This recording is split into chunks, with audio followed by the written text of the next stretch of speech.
que o grupo de soluções empresariais, ele existe porque nós queremos compartilhar conhecimentos, conteúdos com outros empresários, com outras pessoas de outras empresas, fazendo com que a performance delas nesses lugares possa ser cada vez melhor.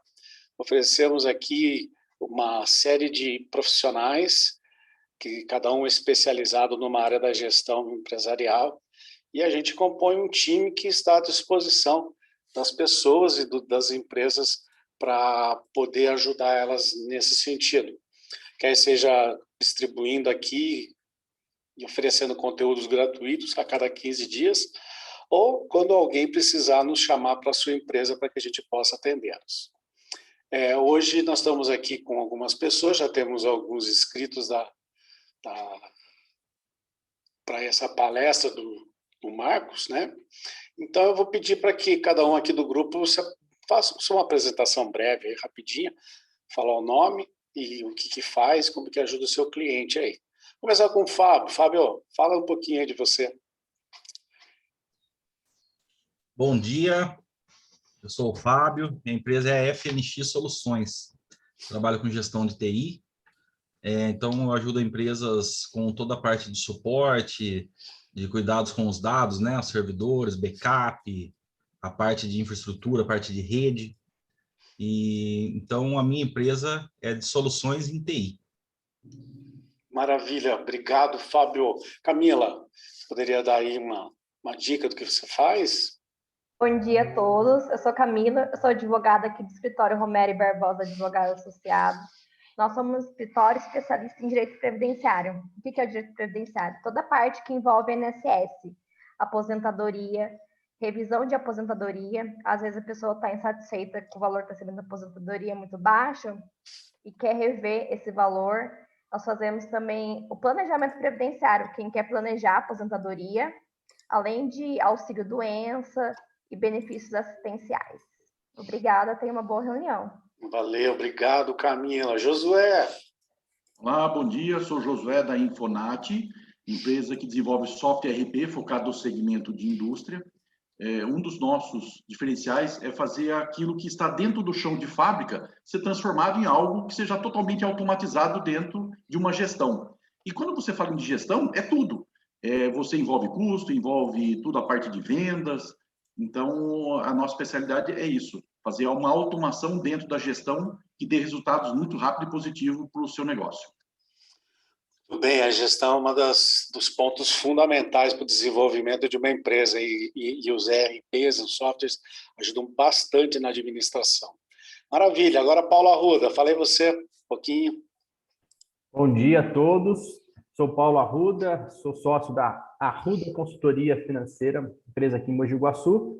Tem aí o objetivo de ajudar os clientes a planejar financeiramente, seja pessoa física, pessoa jurídica, queira a organização financeira, né, a partir de um ponto inicial para buscar um objetivo financeiro, que pretende também investir de maneira eficiente, tá? Pode contar com a Arruda Consultoria e aí pode nos seguir também nas redes sociais, fica aí também. E seja bem-vindo também à palestra e agradeço a participação de todos.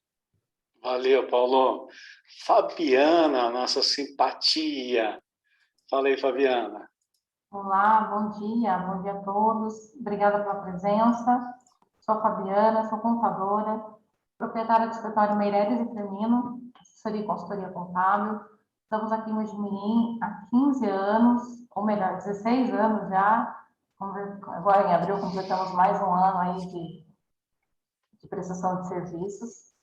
E eu somos especializados em ajudar nossos clientes a se desenvolverem e a manterem uma contabilidade organizada, dentro da legalidade, e com isso desenvolvendo o crescimento da empresa. Sejam todos muito bem-vindos e aproveitem a palestra. Valeu, obrigado, Fabiana. Bruna, nossa advogada. Olá, bom dia a todos. Convidados, sejam muito bem-vindos. Meu nome é Bruna Ciagino, eu sou sócia advogada do SGM, Sociedade de Advogados. Nós temos como foco de atuação a área de direito ambiental e a área de direito empresarial. Então, dentro do direito ambiental, a gente auxilia as empresas a trabalharem em compliance com as legislações, terem as certificações necessárias para poderem atuar em sua atividade, como, por exemplo, CETESB, IBAMA, Anvisa, Polícia Civil, Polícia Federal, Exército. E dentro do direito empresarial, a gente tem como desafio tornar o dia a dia da empresa um pouco menos dependente do jurídico. Isso pode parecer um pouco conflitante com a atividade que eu faço, mas é a realidade do momento. A atividade jurídica dentro da empresa, ela precisa ser cada vez mais autônoma para que você não fique dependendo o tempo todo de um advogado para dar um ok num contrato. Então, a gente formaliza contratos padronizados, deixa esse dia a dia bastante dinâmico para o comercial da empresa. E auxilia nas dúvidas também em comunicação aí com as demais áreas de atuação do pessoal aqui do grupo do GSE. Então, boa palestra a todos. Maravilha, obrigado, Bruna. O Marcos é o nosso palestrante hoje, ele vai falar bastante, mas ele vai também se apresentar agora. Fala aí, Marcão. Bom dia, Hamid, bom dia, pessoal, bom dia aos membros, bom dia aos convidados. Eu sou Marcos Binotti, engenheiro de segurança do trabalho, na Safety First Assessoria, uma empresa especializada em segurança do trabalho e medicina ocupacional. Nós ajudamos os nossos clientes a garantir a segurança dos seus funcionários e atendendo a legislação trabalhista. Boa reunião a todos. Valeu, meu nome é Hamid, eu sou da PD3 Marketing Digital e eu ajudo os nossos clientes e as pessoas que nos procuram a conseguir melhorar as suas vendas por meio do digital. Convido a todos, se precisarem de alguma coisa nesse sentido, a nos procurar, pd3digital.com.br. Agora nós temos aqui alguns convidados, algumas pessoas que na verdade se inscreveram aqui para participar da palestra. Eu quero dar voz a essas pessoas aí que eu quero conhecer. Só que está todo mundo com a câmera fechada. Será que vocês vão abrir essa câmera para a gente conhecer? Maria Olívia, será que você poderia só dizer um oi, onde você trabalha e qual que é a sua expectativa em relação a essa reunião? Bom dia, pessoal. Eu sou a Maria Olívia. Vim por intermédio do Marcão aí, amigo de longa data. Obrigado, Marô. Sou engenheira ambiental, engenheira civil, mas atuo principalmente na área de engenharia ambiental, nessa parte de suporte para empresas, nas questões ambientais, assim como a Bruna, mas eu acho que para um outro caminho, né? Na parte de regularização mesmo, CETESB, IBAMA e afins, né? Departamento de Água e o DAE, né? De Água e Energia. E é isso. Embora não pareça, sou meio tímida. Nossas áreas se conversam bastante, porque você faz a parte técnica e eu a jurídica dessa sopinha de letrinhas todas dos órgãos. Isso aí, a hora que eu ouvi você se apresentando, eu falei, olha, para você ver, são duas áreas assim tão distintas, né, engenharia e direito, mas que não vivem uma sem a outra, né? Elas são inteiramente parceiras nessa questão, né? Ô, Bruno, é uma convidada estratégica. Nem fale. Maravilha, maravilha. Obrigado, Maria Olívia, pela sua presença aqui. A Mauri Mesquita, será que você poderia nos dizer o que você faz, de onde é e qual a sua expectativa em relação a essa palestra? Bom dia, meu nome é Mauri, eu sou amigo do Marcos e parceiro, também sou engenheiro de segurança. Também tenho uma consultoria de segurança do trabalho, a gente trabalha com bastante parceria aí. Marcos é um amigo muito querido. E a gente está sempre junto, sempre se falando. Obrigado pela presença, Mauri. Valeu, obrigado, Mauri. Obrigado, Mauri. Kátia Pinotti, você vai nos falar um pouquinho?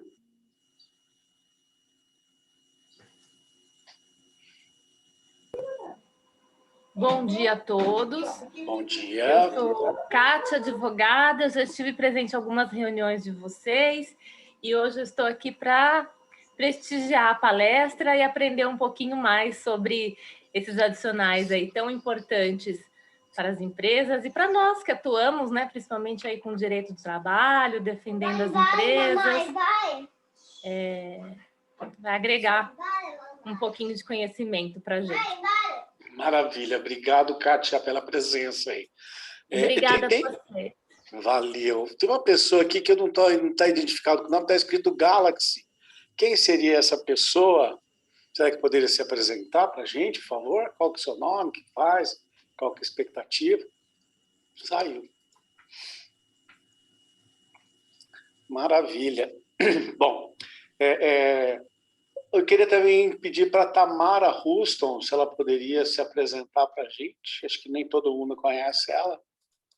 Bom dia, pessoal. É um prazer estar com vocês. Eu sou Tamara Houston, sou advogada há 12 anos. A minha especialidade é marcas e patentes, então eu ajudo empresas a não perderem a sua marca, porque atualmente tem muita empresa acontecendo, sendo obrigada a mudar de marca porque outra já está registradas. Então eu ajudo pequenos, médios e grandes empresários a ter mais segurança nas suas relações e a protegerem a sua marca. É um prazer estar com vocês. Ótima palestra, Marcos. Muito obrigado pela presença. Nós também temos aqui várias pessoas aqui que são conhecidas nossas, Ricardo, Jefferson, Letícia, Robson, Alexandre, João. A gente queria dar início, por enquanto, à nossa palestra com o Marcos, né?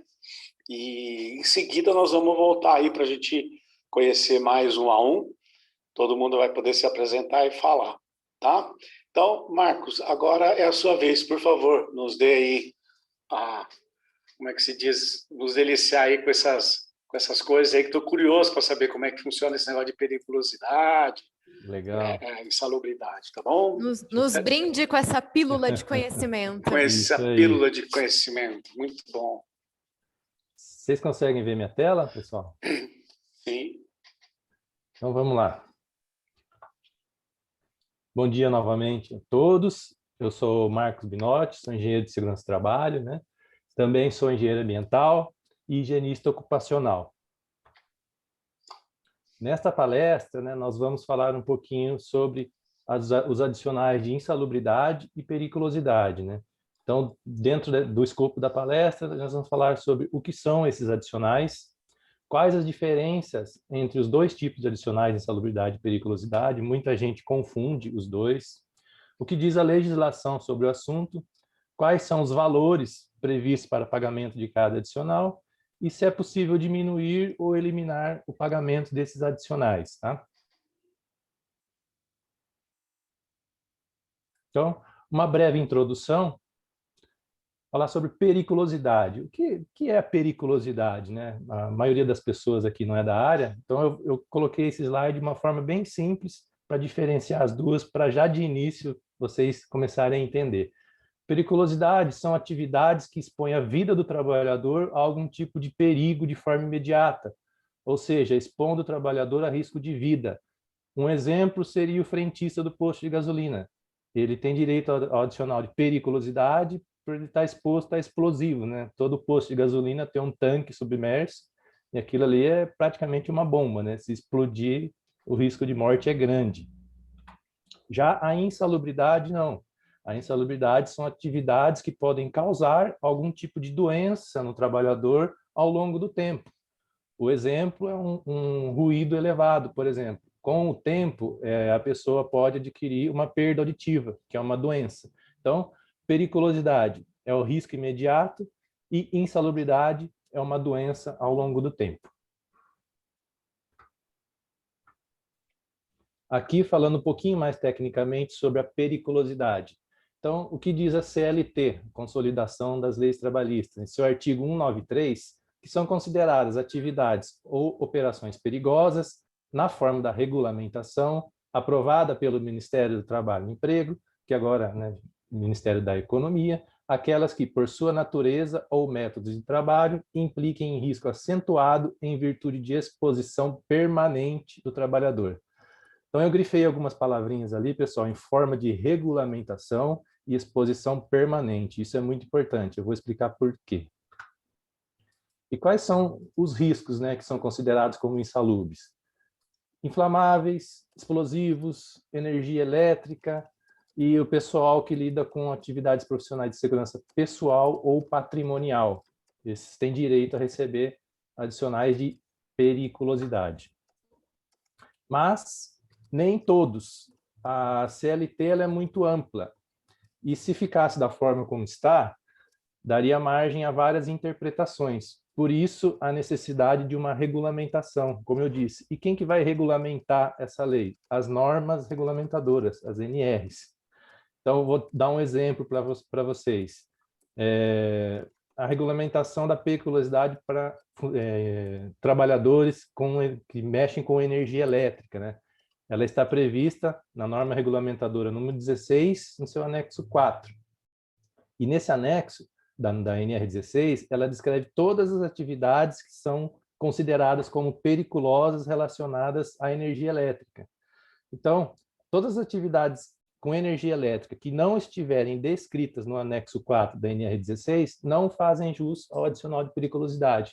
Porque se nós imaginarmos, existem eletricistas que trabalham com baixa tensão, com alta tensão. Se não houvesse essa regulamentação, todos os profissionais receberiam esse adicional. E não é assim. Então, a NR está aí, 16 no caso, para regulamentar. Por exemplo, quem mexe com alta tensão tem direito ao adicional de periculosidade. Um profissional de energia elétrica, um eletricista, que faz uma manutenção residencial, troca de lâmpadas, circuitos de baixa tensão, esse não faz jus ao adicional de periculosidade. Em relação aos pagamentos e caracterização, né? Na CLT também existem 4 itens, né, que eles falam: o trabalho em condições de periculosidade assegura ao empregado um adicional de 30% sobre o salário, sem os acréscimos resultantes de gratificações, prêmios ou participações nos lucros da empresa. Então, isso é muito importante, porque é um adicional de 30% sobre o salário base. Então, se o profissional ganha R$1.000, é 30% sobre 1.000. Se ele ganha R$10.000, é 30% incidente sobre os R$10.000, sobre o salário base dele. E o empregado, no item 2, poderá optar pelo adicional de insalubridade que, porventura, lhe seja desejado. Então, se ele tiver uma profissão que ele esteja exposto à insalubridade e periculosidade, aos 2 riscos, vamos usar de novo, vou usar bastante esse exemplo aqui, do frentista de posto de gasolina. Ele está exposto à periculosidade, dos explosivos inflamáveis, né, dos combustíveis, e também a produtos químicos, que são insalubres. Então, ele tem direito, por lei, a receber esses 2 adicionais, mas ele só pode escolher um. Ele vai escolher o que for maior e ficar com apenas um adicional, não é cumulativo. O item 3 serão descontados ou compensados do adicional outros da mesma natureza, eventualmente já concedidos ao vigilante por meio de acordo coletivo. Então, especificamente por vigilante, se ele tiver, por acordo coletivo, já receber algum tipo de bonificação nesse sentido, ele não poderá acumular os 2 benefícios, somente poderá ficar com um. E são também consideradas atividades perigosas as atividades do trabalhador com motocicleta. Nesse item, especificamente, né, ele tem que realmente utilizar a motocicleta durante as suas atividades de trabalho. Não é considerado periculosidade, por exemplo, um funcionário que vai até o trabalho de motocicleta, usa só para se locomover de casa para o trabalho, do trabalho para casa. Isso não é periculosidade. Periculosidade é realmente que ele usa motocicleta durante o seu trabalho. E a ANR, basicamente, ela é bem parecida com a CLT, apenas ela acrescenta que é a responsabilidade do empregador a caracterização ou descaracterização da periculosidade mediante laudo técnico elaborado por médico do trabalho ou engenheiro de segurança do trabalho, nos termos dos artigos 195 da CLT. Isso aqui é importante porque é responsabilidade do proprietário da empresa caracterizar ou não a periculosidade. Ele não pode simplesmente, eu acho que tem, vou pagar ou não vou pagar. Isso pode dar problema no futuro.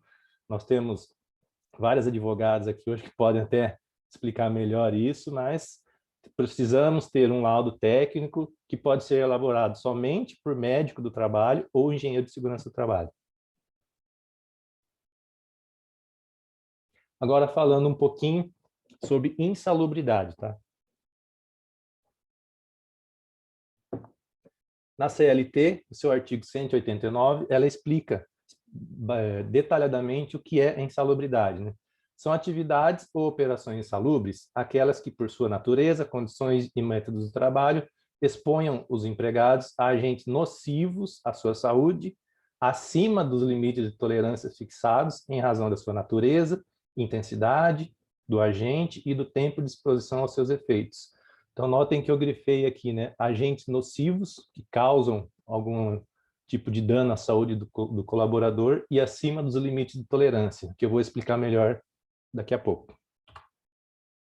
E a NR15, que ela acrescenta, né, ela regulamenta esse artigo da CLT e ela contém 14 anexos que ela vai especificar cada agente insalubre.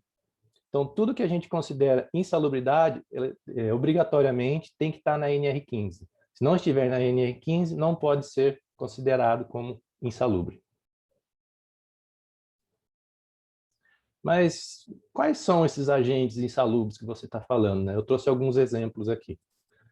Então, nós temos agentes físicos, que podem ser ruído, calor, radiações ionizantes, pressões anormais de trabalho, vibração, frio, umidade. Todos esses agentes são insalubres e têm direito, fazem jus ao adicional de insalubridade. Agentes químicos, todos os produtos químicos, poeiras e benzeno. E os agentes biológicos, né, que a gente encontra em hospitais, por exemplo. Pagamentos e caracterização. O exercício do trabalho em condições de insalubridade assegura ao trabalhador a percepção do adicional incidente sobre o salário mínimo da região. Aqui é muito importante, tá, pessoal? Porque vocês lembram que na periculosidade é incidente sobre o salário base. A insalubridade não, é incidente sobre o salário mínimo. Então, independe do salário do profissional. Vai ser sempre em cima do salário mínimo da região. E quais são esses níveis de insalubridade, né? A insalubridade nós temos em 3 níveis. Em nível mínimo, médio e máximo. De 10%, 20% ou até 40% sobre o salário mínimo.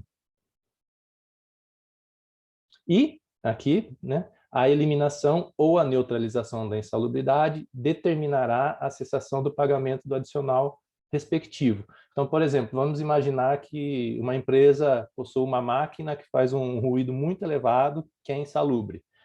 O proprietário faz um investimento, ou ele faz uma adequação nessa máquina, ou substitui a máquina e elimina esse ruído elevado. Então, cessa-se o pagamento desse adicional. Desde que documentado, com laudos feitos por engenheiros ou médicos, né?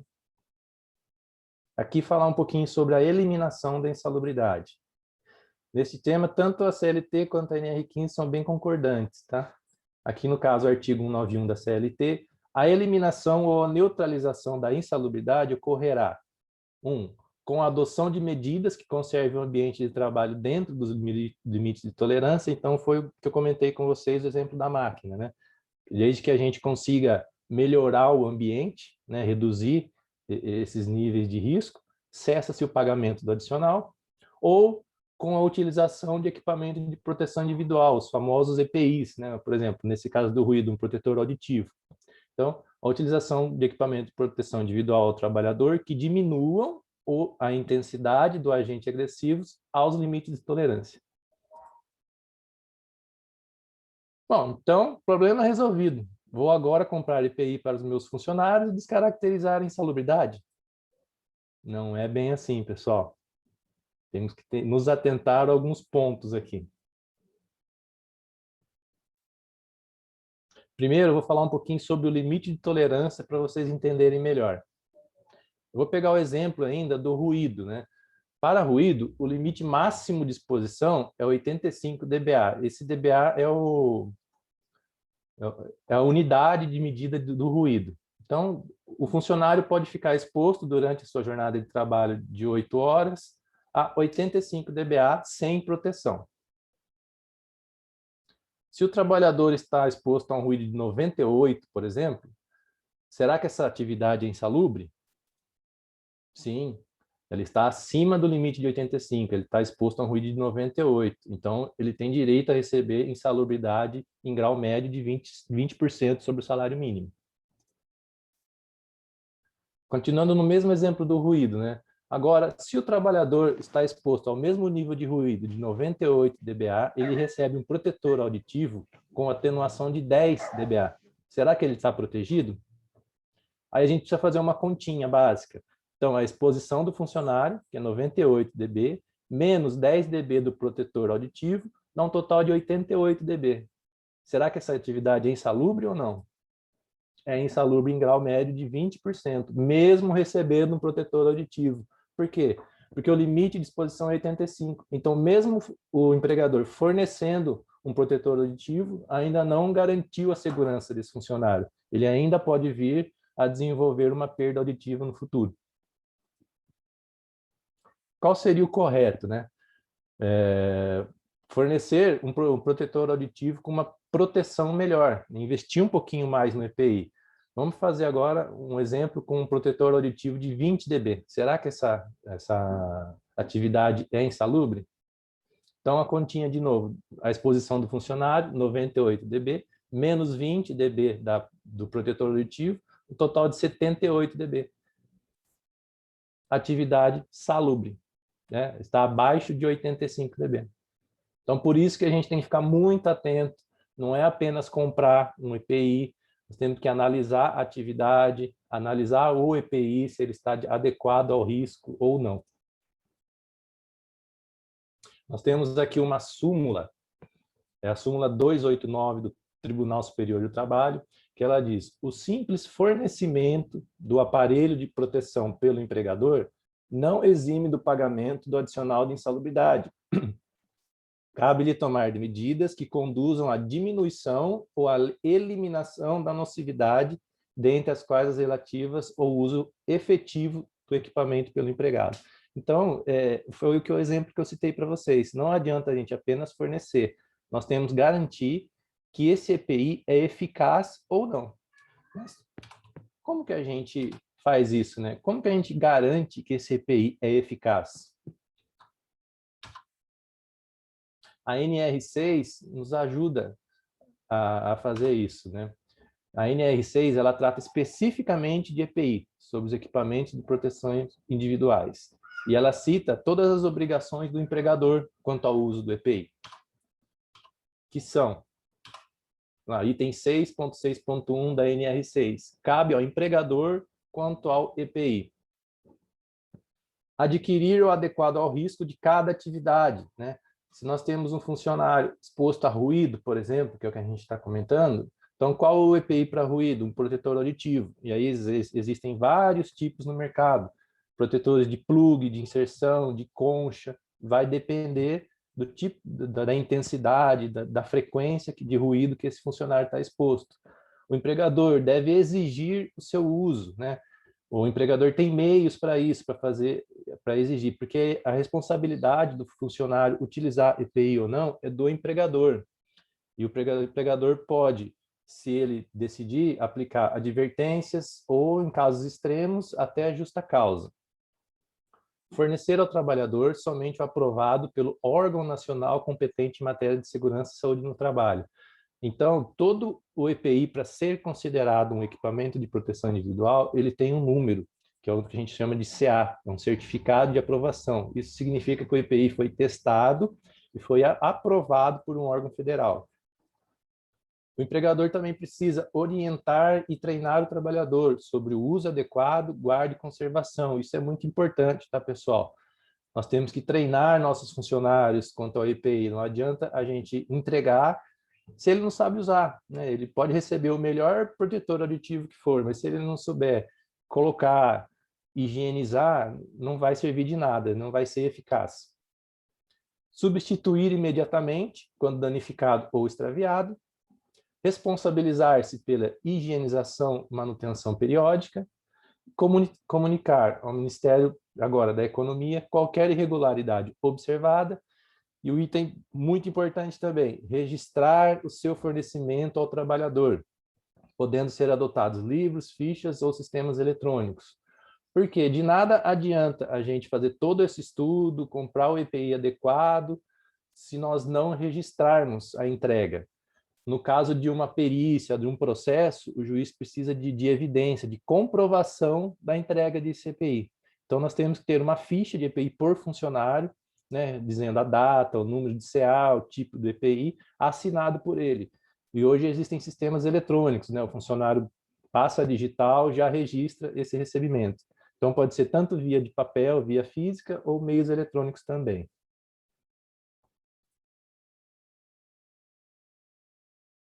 Então, recapitulando, periculosidade e insalubridade, né? Diferenças. A periculosidade expõe a vida do trabalhador a um perigo de forma imediata. Insalubridade, atividades que possam causar algum tipo de doença no trabalhador com o tempo. Pagamento. Periculosidade, 30% sobre o salário base. Insalubridade, 10%, 20% ou 40% sobre o salário mínimo. Periculosidade, né? O trabalhador não tem direito aos adicionais de insalubridade e periculosidade somados. Eles devem optar por um dos dois adicionais. Isso é o que está na NR, mas a gente sabe que existem algumas decisões judiciais que já estão dando ganho de causa para o pagamento dos dois adicionais. Mas, segundo a NR, isso não pode. E não é possível acumular diversos adicionais de insalubridade. Vamos pensar aqui, por exemplo, de novo, né, um frentista de posto de gasolina. Ele pode estar exposto a ruído elevado e produtos químicos. Então, são dois adicionais de insalubridade diferentes. Ele tem que optar pelo maior. Aí a gente precisa fazer uma avaliação, ver qual insalubridade é o maior, 10, 20, 40, e ele receber apenas uma. E uma revisão aqui sobre descaracterização da insalubridade. Forneça sempre o EPI adequado ao risco e que seja eficaz, né? Como se torna o EPI eficaz? Seguindo as orientações da NR6 que a gente citou ali atrás. Forneça somente EPI com CA, certificado de aprovação, porque às vezes eu já vi muita luva, por exemplo, que empregadores que compram luva em supermercados. Às vezes é até muito boa a luva, mas não tem o CA. Então, se não tem número de CA, não é EPI, porque você não consegue registrar o fornecimento. Treine periodicamente os trabalhadores. Faça a lista de presença, emita certificado de participação no treinamento. Lembre-se, nós temos que ter evidências na empresa de tudo que nós fazemos. Registre sempre a entrega de EPIs com assinatura do empregado. E, se possível, elimine a insalubridade, né? É sempre mais adequado para a empresa e para o empregado que o risco seja diminuído ou eliminado. Desta forma, não caberá dúvidas ou interpretações sobre o encerramento do pagamento adicional de insalubridade. Aquele exemplo, se eu tenho uma máquina ruidosa, é muito melhor eu eliminar o risco, eliminar esse ruído, do que fornecer um EPI, né? Por mais que seja adequado e eficaz, sempre pode acontecer alguma coisa que ele não coloque perfeitamente e ainda ele vai receber um pouquinho desse agente insalubre. E, finalizando, o ideal é tentar sempre eliminar o risco que o trabalhador está exposto, que a gente citou.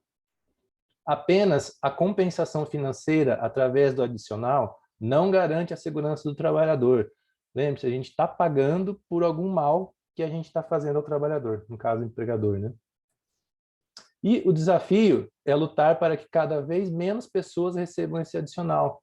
Não por supressão de direitos ou redução de remuneração, mas para que consigamos que mais pessoas trabalhem em ambientes verdadeiramente saudáveis. E que possam atuar por toda a sua vida laboral sem correr o risco de adoecimento no trabalho. Muito obrigado, pessoal. É isso, Hamid. Muito boa apresentação, muito esclarecedora. Eu fiz aqui algumas anotações de pergunta que eu quero fazer também. E nós vamos deixar aberto agora, né, para as perguntas, né, Marcos? Isso. Eu tinha uma mãozinha levantada da Kátia. Eu não estou vendo ela aí mais, não. Se ela estiver online, ali. Pode perguntar. Olha lá, a Kátia. Kátia, o que você está com a mãozinha levantada? O que você gostaria de perguntar? Se alguém mais tiver alguma pergunta, alguma dúvida, pessoal, nós temos ainda 25 minutos aqui. Eu tenho uma pergunta, eu até anotei aqui. Você falou de insalubridade, que eu achei interessante, física, né? Uhum. Física e tal, daí você... Mas, por exemplo, se o ambiente é estressante, não pode ser uma situação insalubre? Não, porque... Telemarketing, por exemplo. Nós temos que analisar o que é insalubre. É tudo que está na NR15. Então, se não estiver na NR15, não é insalubre. Estresse, por exemplo, não está na NR15, então a gente não pode considerar. Telemarketing pode ter outros problemas. Não estresse, por exemplo, que é insalubre.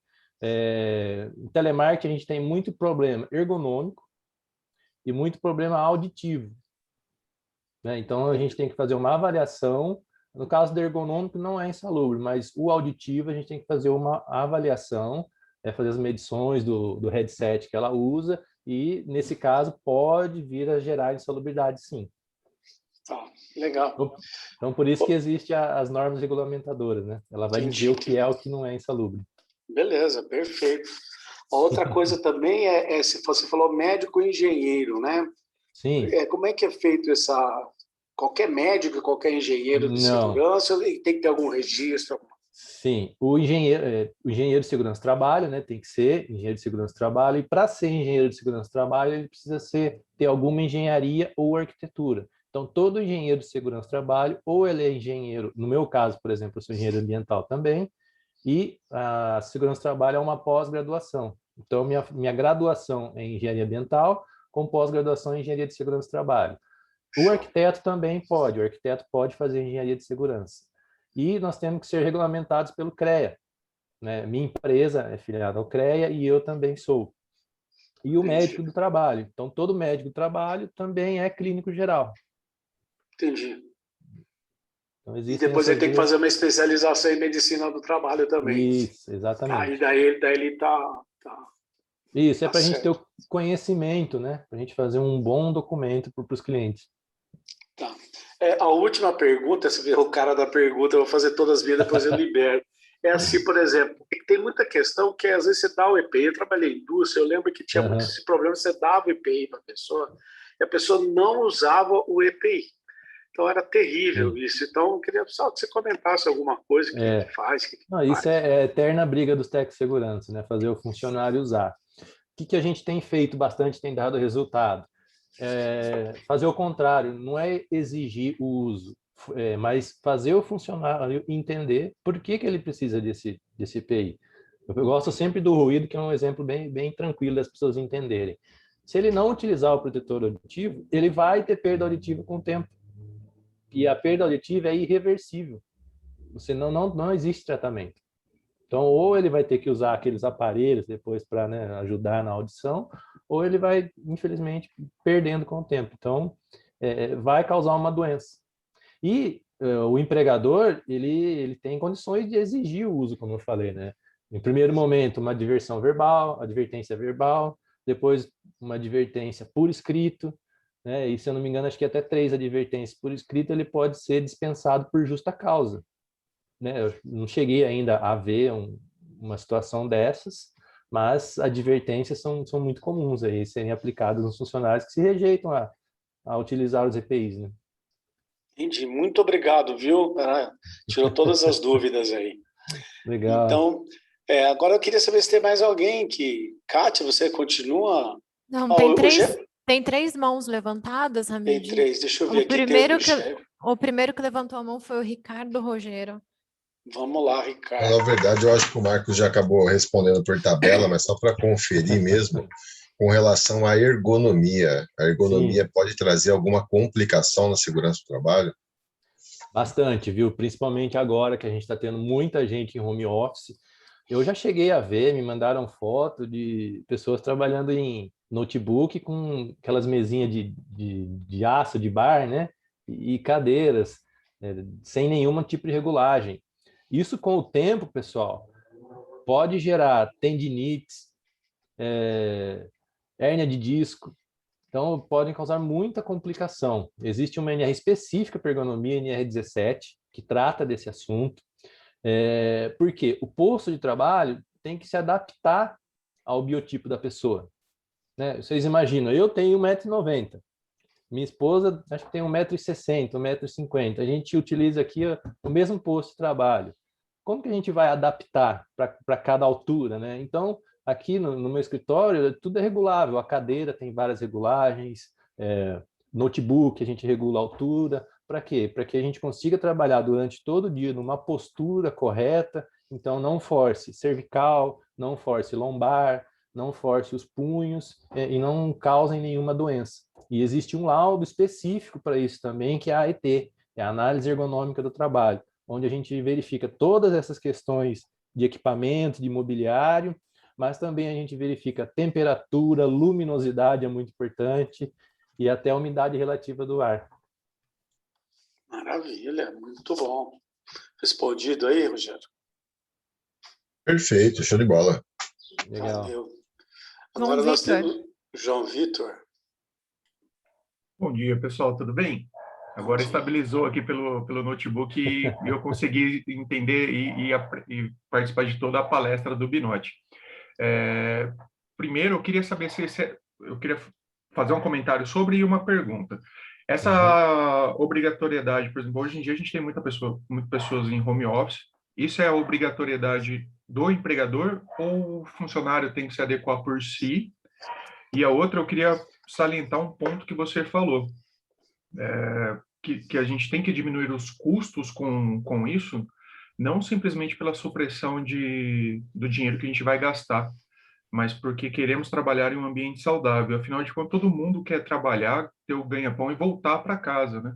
Então, sim, eu acho muito legal esse trabalho de conscientização que você faz e gostaria de te parabenizar. E obrigado pela oportunidade de aprender mais uma vez contigo. Legal, João. Sua pergunta é ótima, cara, porque às vezes o empregador ele acha que o funcionário estando em home office, então a responsabilidade é dele. Não, o funcionário está a serviço da sua empresa.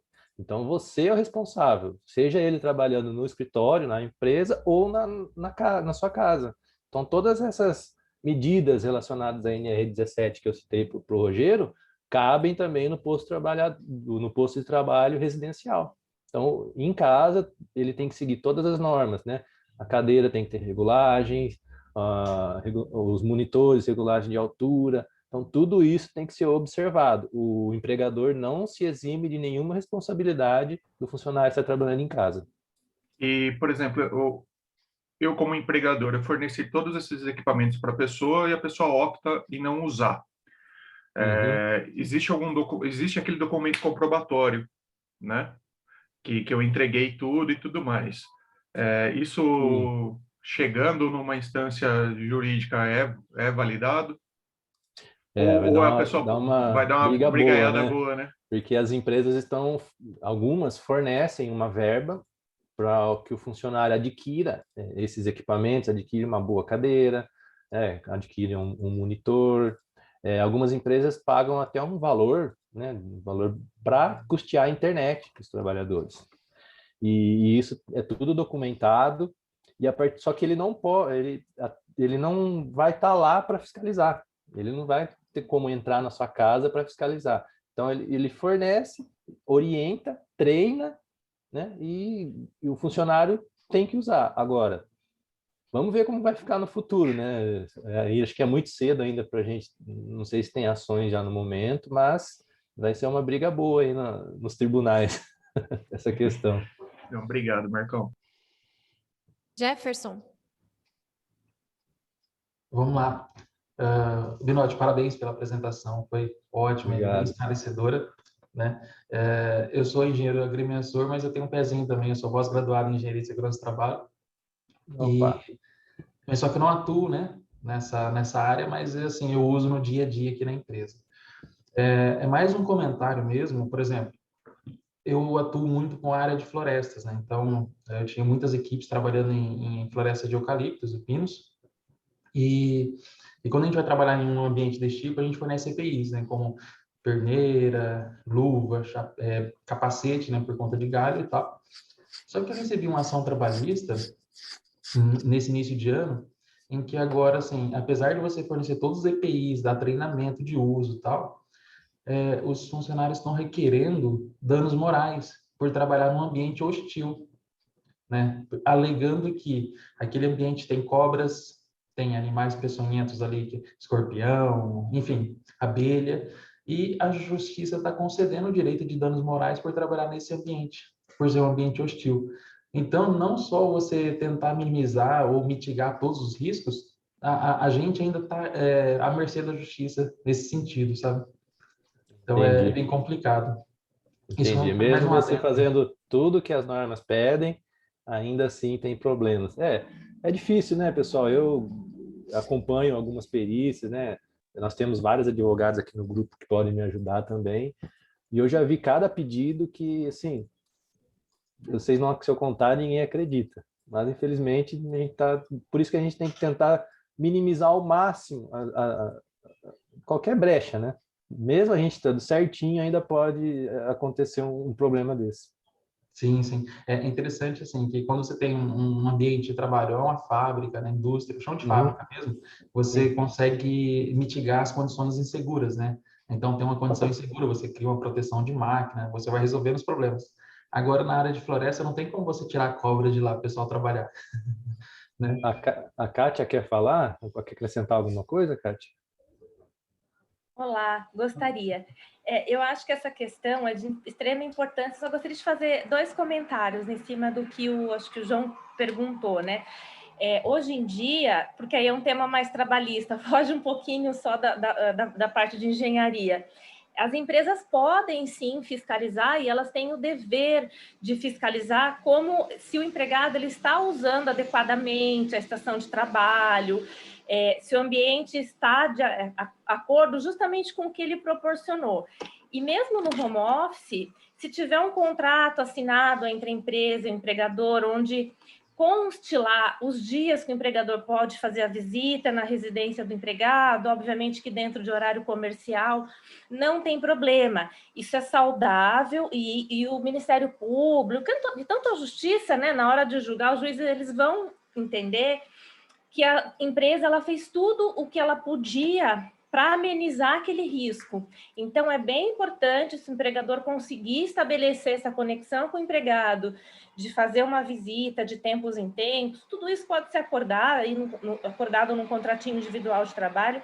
Inclusive, isso está na lei, na reforma trabalhista, que o empregador ele pode fazer essa visita, desde que tenha, obviamente, a plena concordância do empregado. Então, ameniza bem o risco para o empregador nesse sentido.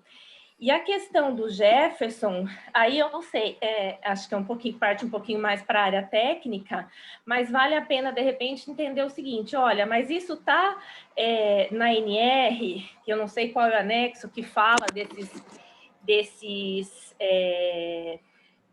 dos bichos e tudo mais que ele falou que existe, né?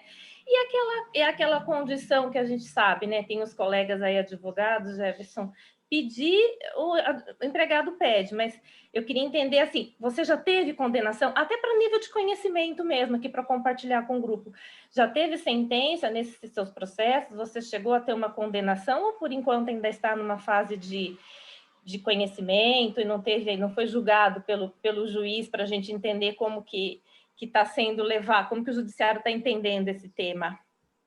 Obrigada. Então, não, legal. Na audiência foi interessante, porque até o juiz mesmo ele propôs um acordo para não ter que gastar com perícia, né? Ele falou assim, ó, a perícia vai ser maior do que o que você tem que pagar, porque é um salário, né, de danos morais. Então, perícia para dano moral, é só na Justiça do Trabalho. Complicado. Que não é perícia para dano moral, né? É perícia para constatar se havia um agente insalubre e aí, a partir disso, ele daria um dano moral. Mas acho que ele insistiu um pouquinho no acordo, justamente para ele não ter que pôr a mão nisso, digamos assim, que é um tema um pouco, né, fora assim da realidade, que sempre um acordo acaba resolvendo da melhor forma. E, infelizmente, às vezes acaba valendo a pena, porque o tempo que o processo está lá na justiça, você teve que contratar um advogado para te defender. Então, às vezes, infelizmente, acaba valendo mais a pena fazer um acordo. Nesse ponto, eu discordo um pouquinho da Kátia, viu, Kátia? Com todo respeito, mas às vezes a gente ceder a um acordo sem ter o agente causador do dano é você basicamente incentivar que isso aconteça mais vezes na Justiça do Trabalho ou em qualquer outra justiça em si. Então, é uma questão que precisa ser muito bem avaliada, né? Fazer ou não fazer um acordo, abrir brecha para que novos funcionários venham futuramente pedir a mesma coisa, porque simplesmente você foi lá, você chega com uma ação e faz um acordo em si, é um ponto que precisa ser muito bem pensado, sopesado, não dá para partir de imediato para acordo, não. Mas é bem interessante essa discussão, que parte mesmo para o âmbito mais jurídico. E se eu puder, Marcos, eu já queria também engatar aqui numa pergunta. Da sua experiência, você já chegou a ver algum ramo de atividade mais evidente com o pagamento errado dessas verbas de insalubridade, periculosidade? Por exemplo, o cara tinha que pagar insalubridade, mas ele pagava periculosidade. Em qual ramo de atividade você, na sua experiência no dia a dia, você vê isso acontecendo com mais recorrência? Isso é muito comum, Bruna. Muito comum. A pessoa segue orientações de diversas pessoas, mas mesmo menos de um profissional qualificado. Então, principalmente na insalubridade, às vezes a pessoa paga o grau máximo, sendo ela que ela tem direito ao grau médio. Ou às vezes paga para todos os funcionários, sendo que apenas metade tem exposição ao risco. Eu acompanhei uma perícia em Campinas, de uma clínica de vacinação. Tinham lá, acho que 10 atendentes e 2 enfermeiras. E era pago insalubridade para todo mundo. Mas quem tem realmente exposição a agentes biológicos? A enfermeira. Então, a gente cessou o adicional de insalubridade das recepcionistas e estamos pagando agora somente para as enfermeiras. Mas isso é muito comum e não é culpa do empregador. A única coisa é que ele está sendo mal orientado. A partir do momento que ele procurar, né? A Fabiana acho que lida muito com isso, né, Fabiana? Eu não ia falar nada, mas assim, mas não é, isso cai muito no colo do contador. Por quê? A hora que a gente abre uma empresa, que a empresa começa a trabalhar, o empresário, ele acha que o contador resolve tudo.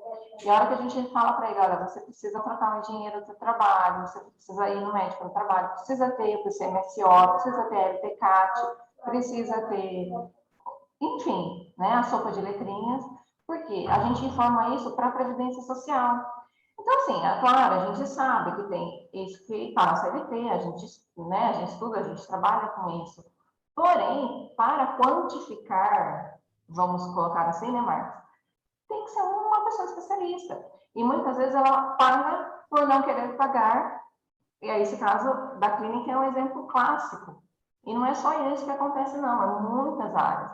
Porque ele não quer pagar o engenheiro do trabalho, não quer pagar o engenheiro, não quer pagar o médico do trabalho para fazer uma coisa boa que vai evitar problemas futuros para eles, né?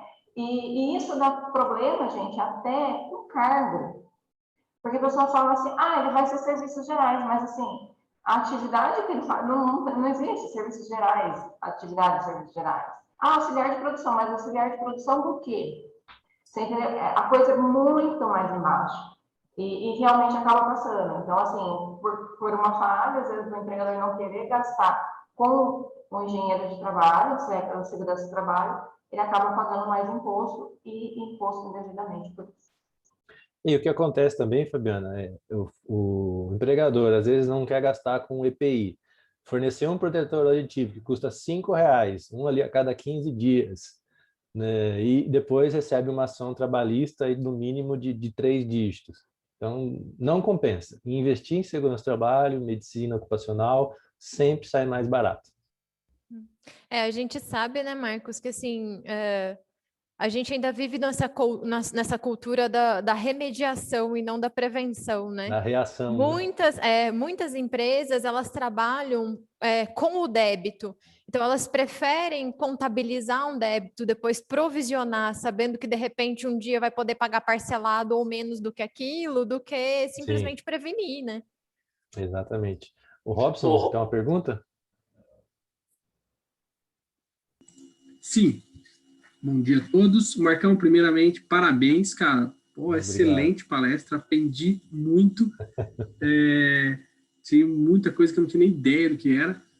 E basicamente, assim, a pergunta que eu tenho para ti é...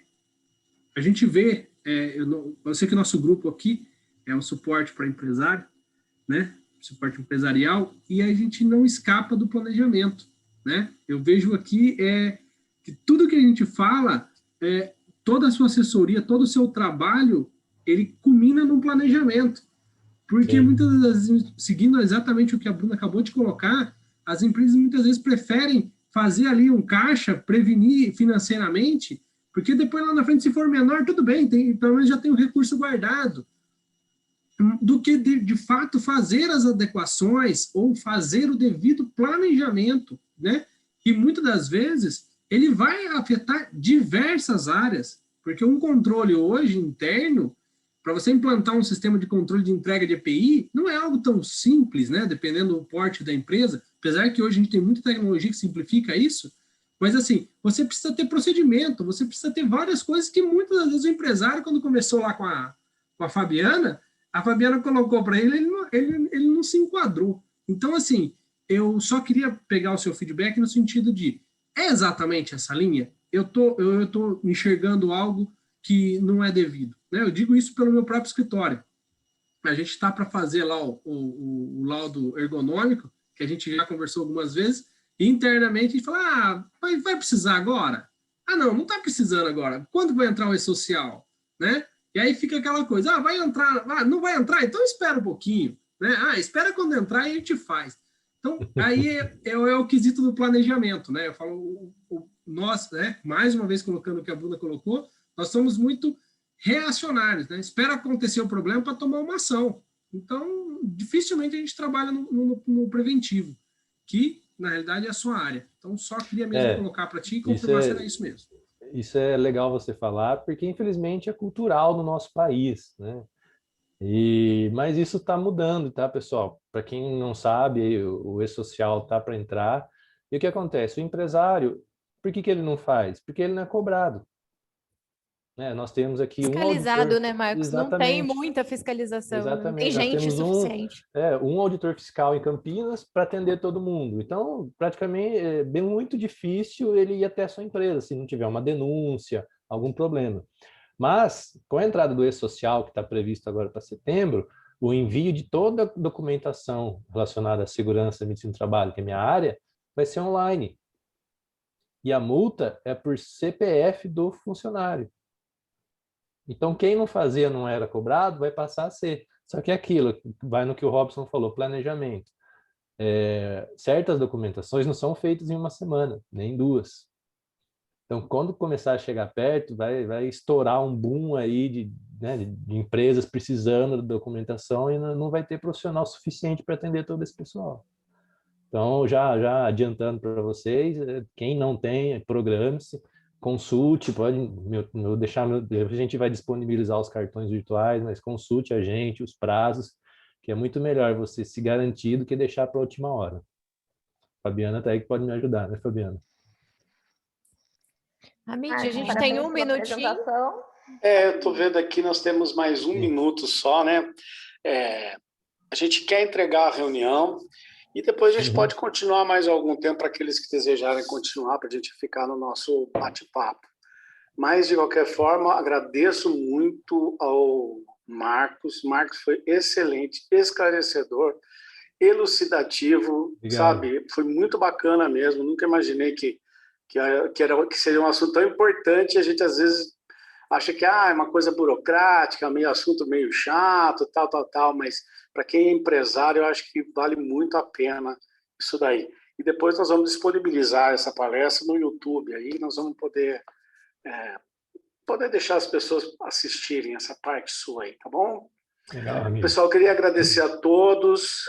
A gente vai continuar aqui para quem quiser permanecer na sala, né, mais algum tempo, até o último cliente. Mas, de qualquer forma, está entregue e espero que tenham gostado da nossa reunião. Então, gostaria de perguntar a Tamara, a Kátia, a Mauri, a Maria, o que eles acharam, se eles gostaram desse encontro, dessa reunião. Poderiam nos falar? Oi. Lembrando que daqui 15 dias tem outra reunião, né? Com outro Sim, se apresentando. Exatamente, daqui 15 dias nós temos mais outra aqui. Pausa para a foto, Hamid, não podemos Opa. esquecer. Isso, eu só pedia para parar de escrever um pouquinho isso. Quem puder abrir aí, quem quiser participar da foto aí, vamos lá? Sorriso. Pronto, registrado. E aquela chuva de palmas aí para o nosso palestrante que nos brindou nessa manhã com muito conhecimento. Legal, legal. O nosso objetivo é exatamente isso, é proporcionar esse momento com 1 hora de conhecimento para todos, para que isso possa ajudar a todos. Então, Maria Olívia, você gostaria de fazer algum comentário? O que você fala, um ponto forte, alguma coisa que você gostou da nossa reunião aqui? Então, primeiramente, agradecer a oportunidade, porque a gente ouve muito falar sobre periculosidade, insalubridade. Às vezes eu já cheguei a pesquisar, mas assim, obter esse conhecimento de uma forma clara e objetiva, como o Marcos apresentou para a gente, foi muito válido, gostei muito. Parabéns, viu, Marcão? Mandei um chat aí. Mas, assim, ouvindo a experiência de todo mundo, a gente vê que falta muita boa vontade também, tanto da parte da empresa, porque, por exemplo, eu tenho casos de conhecidos que estão em home office, mas que, assim, na mesinha de bar, na cadeira, e a empresa ela não quer saber se você tem estrutura, ela só quer que você, no teu horário, você se apresente, dê os seus resultados, e aí, por exemplo, 6 da tarde, encerrou o expediente, a empresa não quer que você encerre o seu expediente, você está em casa, você está à disposição, plena disposição da empresa, mas a empresa também não te dá o mínimo de suporte, né? Então, assim, a gente vê que existem várias empresas que estão empenhadas no bem-estar do funcionário, como você havia dito, dessa questão do espaço, né? Do ambiente de trabalho saudável, e as empresas não querem nem saber. Ao mesmo tempo, tem as empresas que estão empenhadas, mas que o funcionário também não está muito empenhado em colaborar e se autopreservar, né? Eu já trabalhei em empresa também, nossa, passei um apertado com um funcionário que não quer usar protetor auricular, quem usava era o pescoço, né? Então, assim, é cultural mesmo, e o pessoal... É igual máscara no queixo. Mas aí que é igual máscara no queixo. Mas aí que entra a questão de você poder dar suspensão e advertência quando o funcionário não quer seguir. É que, às vezes, como empregador, a gente tem dó de seguir, falar, não, vou dar suspensão, vai lá, conversa. Exatamente. Mas não pode ter essa dó, porque a hora que quando chega o processo trabalhista, eu sempre falo para os clientes, né? As empresas, elas falam assim, nossa, mas eu ajudei tanto esse funcionário, ele pediu para mim, eu fiquei com dó. É sempre esses, entendeu? Que dão eles não têm dó da gente, não. É um abraço na frente e a facada atrás. Exatamente. Eles não têm dó. E eles conhecem de CLT, dos direitos deles, muito mais do que muito advogado, né? Eles já fazem as coisas. Isso daí é que eu estou dizendo, foi o que eu presenciei. Na época que eu tive funcionário, a funcionária ela fazia as coisas sabendo que ela tinha um respaldo legal em cima daquilo. Então, ela já sabia, ela fazia alguma coisa esperando eu agir daquela outra forma, e se eu não agisse da forma como ela queria, ela já vinha com os 2 pés no peito falando, você precisa fazer isso por causa disso, disso e disso. Então, assim, mais direitos eles que ganham deveres, no né? grito. Exatamente, é bem por aí mesmo. Eu falo que enquanto eu puder, é triste falar isso, né? Mas enquanto eu puder evitar de ter funcionário, eu vou evitar justamente por causa disso, por conta de transtorno que tem. E assim, funcionário que você paga tudo direitinho, todos os direitos, e tem a dó, sabe? E faz Aí, tudo que Maria pode, Olívia, trata como filho. a gente não pode deixar de crescer por conta disso. Existem outras formatações jurídicas possíveis para você fazer o seu crescimento, não com empregados, mas, por exemplo, você pode fazer um planejamento Prestador de societário serviço. super... Não prestador de serviço também. Se você quer uma empresa que você quer reter talentos, existem outras formatações jurídicas muito diferentes do que a gente está acostumado a ver no dia a dia, que auxilia nesse crescimento e que não impede, né? E que traz alguns benefícios nesse ponto aí versus trabalhista em si. É que a gente não tem o costume de pensar um pouco fora da casinha, né? A gente tem medo de pensar um pouco fora da casinha, porque a nossa legislação, ela acaba sendo muito paternalista mesmo. É verdade. Na verdade, assim, é porque eu tive os 3 funcionários que eu tive, não tive boa experiência, não tive. Então, assim, quando eu preciso de auxílio com alguma coisa, eu prefiro terceirizar isso. Né? Então, assim, dependendo do tipo de serviço que eu tenho que fazer, eu trabalho com parceiros e não com funcionários. Que no meu entendimento e no meu ver, eu consigo ter um resultado bom, né? Necessário, mas aquele ônus da situação, eu me isento. Não sei se eu estou errada no meu modo de pensar, né? Nesse sentido de ter funcionários, né? A gente, quem é empresário, sempre vai sofrer, ele tem arca com todas as responsabilidades, mas, por outro lado, também, ele tem que ter uma outra visão diferente. Ele, às vezes, fica indo na conversa dos espertões, ele vai na conversa daqueles que se deram bem fazendo as coisas erradas, só que ele não sabe a sorte dele com a sorte do outro. Então, eu acho que o empresário em si tem que iniciar as coisas fazendo as formas corretas e manter um bom relacionamento com os funcionários para que eles não te odeiem. Porque se você também tem um tratamento com eles que eles te odeiam, isso faz com que no futuro você, não é passar mal na cabeça, não, mas é ter de dignidade, de respeito, de mostrar, reconhecer. Toda essa parte também ajuda um pouco na hora de segurar um pouco mais essa vingança que eles querem fazer no futuro. Muito obrigado, viu, Maria, pela sua contribuição. Queria ver se a Tâmara... Obrigado. Eu queria ver com a Tâmara se ela quer fazer algum comentário, se ela gostou. Eu tenho certeza que foi uma aula, viu, Marcos? Muito obrigada, uma aula leve, didática e que todo mundo deu para entender aqui, uma aula gratuita. Nossa, eu gostei muito e, Hamid, agradeço por você ter me convidado, me aproximado desses profissionais. Tenho certeza que cada um aqui é muito capacitado, muito engajado no que faz e sabe onde quer chegar. Parabéns para todos vocês e para o Marcos, palestrante do dia. Parabéns. Obrigado, Tâmara. Obrigado, Tamara. Obrigado por ter participado, né, ter ajudado a gente aqui, tá? A Kátia, você quer falar alguma coisa, Kátia? Você quer fazer algum comentário sobre a...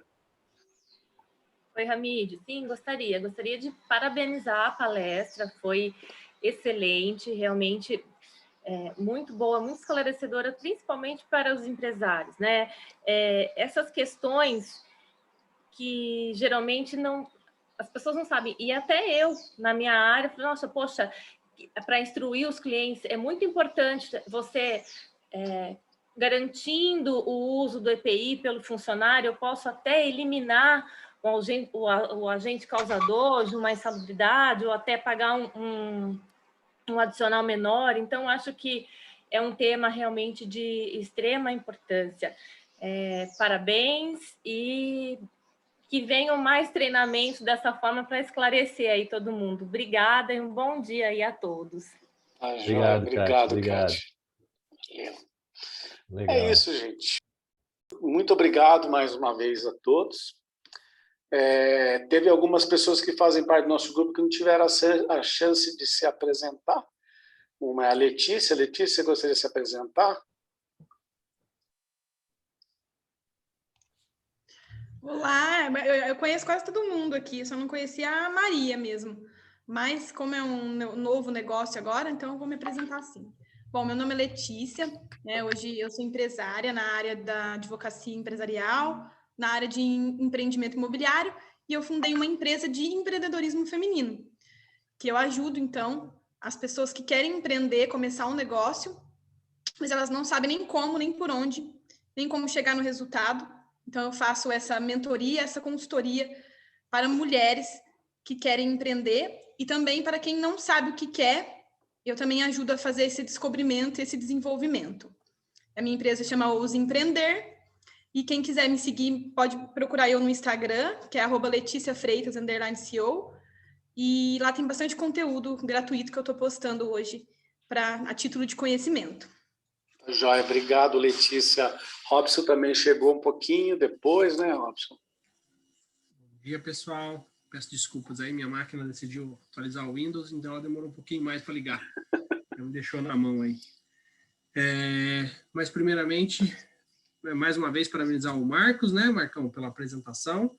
E eu sou o Robson, sócio proprietário da empresa Secomex, uma empresa especializada na área de consultoria e assessoria em comércio internacional. Nosso papel aqui é auxiliar as empresas a obter melhores resultados no seu processo de importação e exportação, seja na questão de redução de custo ou tempo dentro das suas operações. Tá? Precisando de alguma coisa, Robson Secomex, importando valores e exportando resultados. Maravilha, Robson. Nós também temos aqui o meu amigo Jefferson Pedro, também não se apresentou, gostaria que ele falasse um pouquinho, aí fala para a gente o que você faz, o que você ajuda os seus clientes. Opa, Hamid, bom dia. Então, eu sou proprietário da Escopo de Engenharia, né? Focado na prestação de serviço de topografia. Então, a gente presta serviço de topografia não só aqui em Mogi Guaçu e Mojimirim, mas em toda a região, fazendo levantamento topográfico até a implantação de obras em campo. É um prazer estar participando da reunião de vocês aqui. Gostei muito do formato da reunião de vocês. Estão de parabéns. Valeu, Jefferson. Obrigado pelo seu depoimento aí.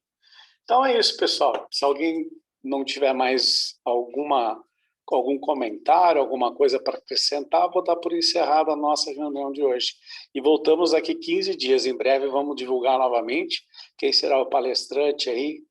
E nessa próxima vez nós vamos ter um calendário já, com todos os temas nossos e as datas já marcadas para que as pessoas possam se organizar e também divulgar, saber quem trazer, pessoas que possam se interessar, tá bom? Nós estamos iniciando nosso grupo aqui e a gente está fazendo tudo assim de uma forma bem, como é que se diz, aprendendo mesmo conforme as necessidades que vão surgindo a cada reunião que a gente faz. Muito obrigado a presença de todos. Meu nome é Hamid e o nosso grupo é o GSE, Grupo de Soluções Empresariais. Obrigado. Legal, Hamid. Boa. Tchau, tchau, pessoal, então. Valeu, tchau, tchau.